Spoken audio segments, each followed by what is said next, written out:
Hola, ¿qué tal?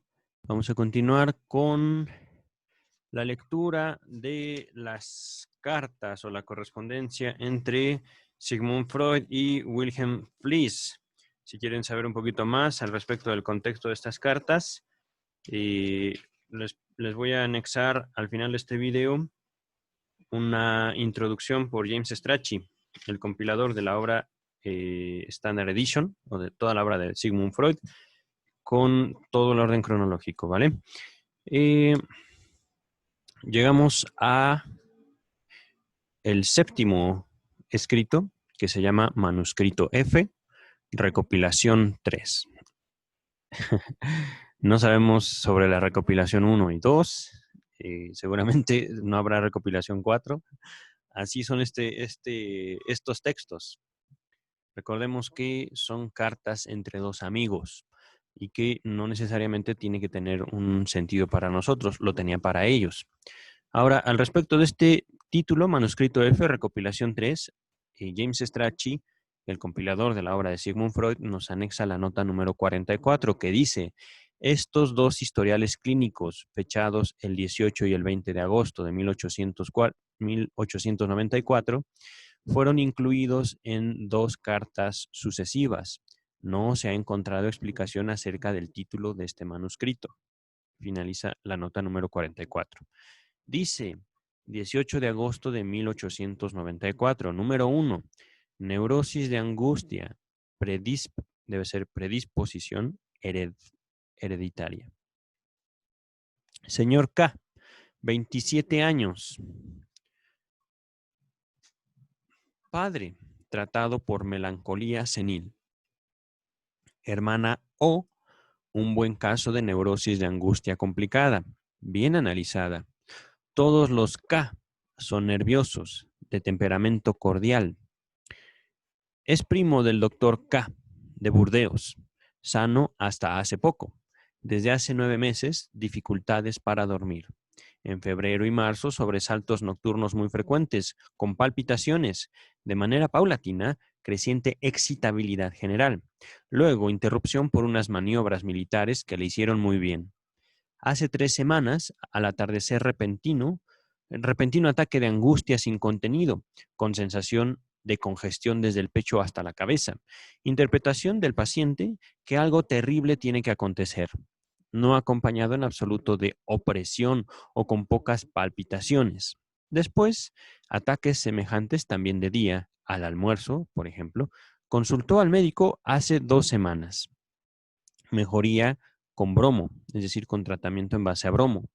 Aquello persiste todavía, pero duerme bien.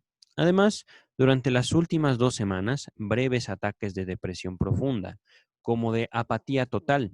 Apenas unos minutos aquí, en R, es decir, en Richneu, mejoró. Por lo demás, ataques de presión en la nuca. Él mismo empieza con comunicaciones sexuales. Hace un año, enamorado de una muchacha coqueta, sufrió una gran conmoción cuando supo que ella tenía otro compromiso. Hoy ya no está enamorado. Dice atribuirle poco valor. Además, desde los 13 a los 16 o 17 años, onanismo por seducción en la escuela, supuestamente moderado. Recordemos, onanismo es masturbación. Continúo con el texto. En el comercio sexual es moderado. Desde hace 2 años y medio usa condón por miedo al contagio. A menudo se siente cansado a raíz de ello. Define a este coito como forzado. Nota que desde hace un año su libido disminuyó mucho. En el trato con aquella muchacha, muy excitado sexualmente, sin contacto, etc. Primer ataque nocturno en febrero, 2 días después de un coito. Repito, 2 días después de un coito. Primer ataque de angustia, la misma noche tras el coito. Desde entonces, es decir, 3 semanas de abstinencia. Hombre tranquilo, afable, sano en lo demás. 18 de agosto de 1894. Epicrisis de número 1. Si uno intenta interpretar el caso de K, una cosa se impone ante todo. El hombre es un predispuesto hereditario. Su padre tiene una melancolía, quizá una melancolía de angustia. Su hermana, una neurosis de angustia típica de la que tengo exacta noticia y que en otro caso yo habría definido sin duda como adquirida. Esto da que pensar sobre la herencia. Es probable que en la familia K solo esté presente la, entre comillas, predisposición. Se cierra comillas, la aptitud para enfermar con más y más gravedad a raíz de la etiología típica, no la degeneración, es decir, no el desgaste físico o del sistema nervioso. Continúo con el texto. En el caso del señor K, es lícito esperar entonces que la neurosis de angustia leve se desarrolle con una etiología leve. ¿Dónde, sin prejuicios, se la podría buscar? A primera vista me parece que se trataría de un estado de endeblez de la sexualidad. La libido de este hombre disminuye desde hace mucho tiempo. Los preparativos para el condón bastan para que el acto le resulte algo forzado. Y el deleite como un fruto de la imaginación. Este es el nudo de la historia. Tras el coito se siente a veces cansado, se resiente de él, como él dice, y luego 2 días después, o esa misma noche, tiene los primeros ataques de angustia. La conjunción de la libido aminorada y de la neurosis de angustia armoniza con mi teoría sin forzar las cosas. Se trata de una debilidad en el gobierno psíquico de la excitación sexual somática que existe desde hace ya largo tiempo y posibilita que se genere angustia a raíz de un acrecentamiento ocasional de la excitación somática. ¿Por qué camino se adquirió ese debilitamiento psíquico? Con la masturbación juvenil adelantamos poco. Sin duda que no ha tenido ella tales efectos y tampoco parece haber rebasado la medida ordinaria. El trato con la muchacha, que lo excitaba mucho sensualmente, parece mucho más idóneo para producir una perturbación en la dirección indicada. El caso se aproxima, pues, a las condiciones de la consabida neurosis del novio. Pero, sobre todo, y es irrecusable que el miedo a la infección, la decisión de usar condón, proporcionaron el fundamento para lo que yo he expuesto como factor de la enajenación, es decir, la separación entre lo somático y lo psíquico. Esto se habló en la página 233. Sería lo mismo que tiene eficacia en el coitus interruptus del varón. En suma, el señor K se ha traído una debilidad sexual psíquica porque estropeó su gusto del coito y con una salud psíquica y una producción de estímulos sexuales intactas, ello dio ocasión para la génesis de la angustia. Además, se puede señalar que la presteza para adoptar precauciones en lugar de procurarse una satisfacción adecuada dentro de una relación segura prueba que desde el comienzo su sexualidad ya no era fuerte. El hombre es, en efecto, un hereditario. Lo que en él se puede descubrir de etiología, aunque cualitativamente importante, sería tolerado como inofensivo por una persona sana, o sea, fuerte.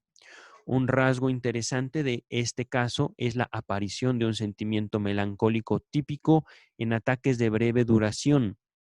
Esto no puede menos que tener importancia teórica para la neurosis de angustia por enajenación. Por el momento, solo lo anoto.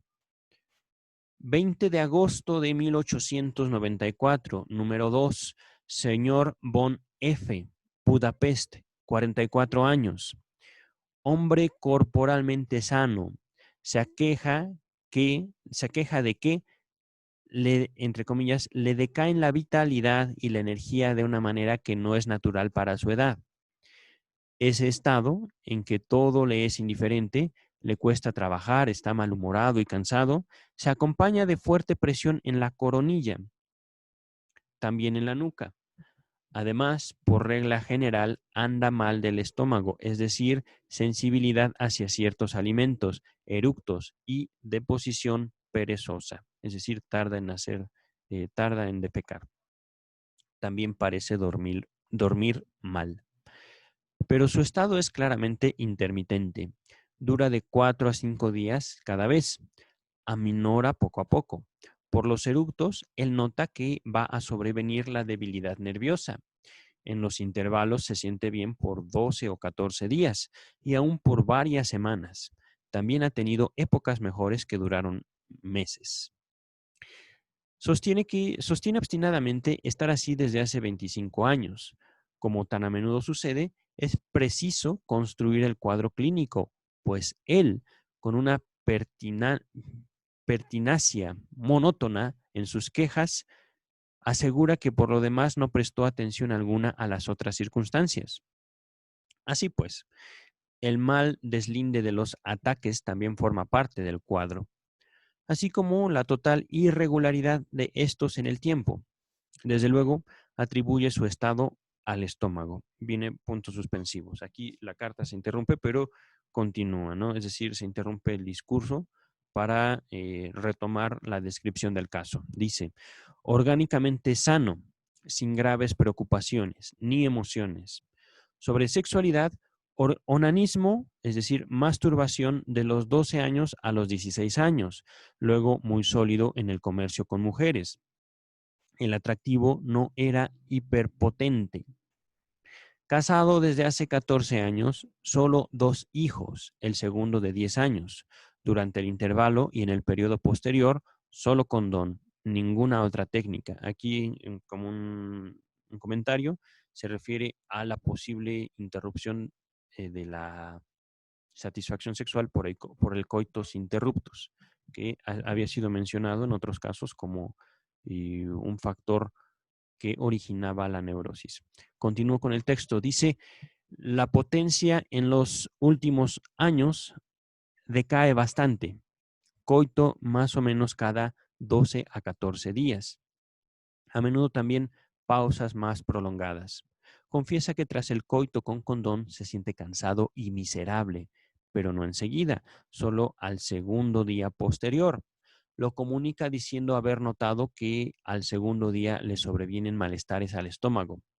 ¿Por qué usa el condón? No se puede tener demasiados hijos. Tiene 2. Epicrisis. Caso leve, pero totalmente característico de desazón periódica, melancolía. Síntomas: apatía, inhibición,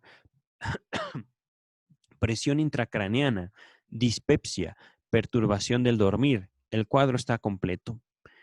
Inequívoca semejanza con la neurastenia. También la etiología de esta.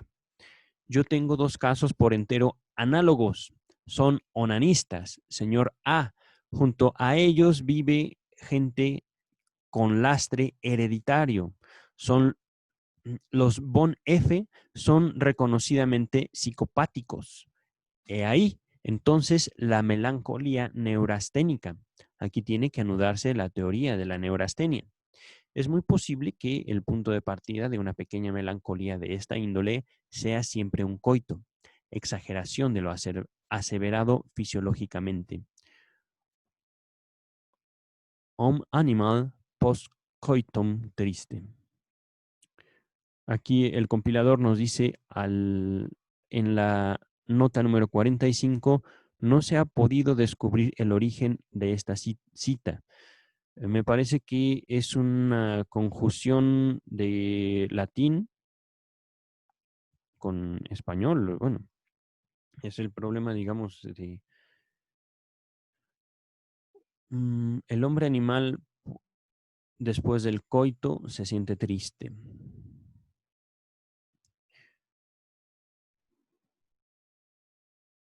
Bueno, voy a continuar con el texto y estamos por terminarlo. Dice Sigmund Freud, las diferencias de tiempo armonizarían, las diferencias de tiempo armonizarían.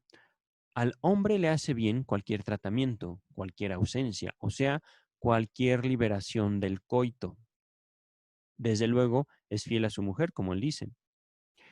El uso del condón es testimonio de una potencia débil, como algo análogo al onanismo. Prolonga la causación de esta melancolía. Aquí finaliza el manuscrito F.